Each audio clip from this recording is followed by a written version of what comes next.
there is nothing subtle or lightweight about this multi-tool.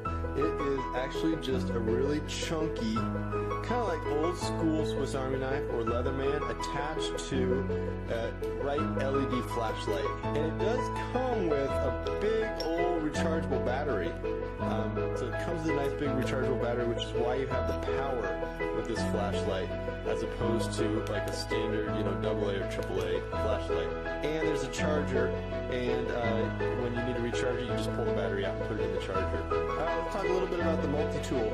You've got your fish scaler, again, kind of burly, big, thick metal. You've got a pretty tough file right there with two different grips on either side.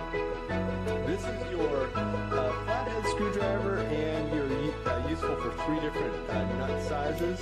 And there's a wood saw here, which seems pretty tough, just like the rest of this tool. And then this is a double-sized can opener. I've never seen that before, for different size cans.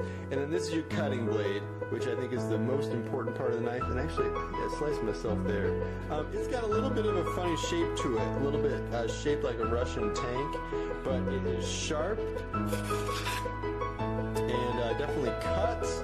And, using this flashlight tool is not bad. I mean, it's a big grip, but what's nice about it is that you can throw your light on and you've got your knife, so it can function as a self-defense tool, or it can function as just a multi-tool for the outdoors.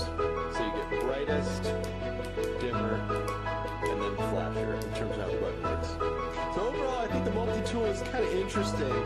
It's bulky, but I've really never seen one with this big of a flashlight and this serious of a tool.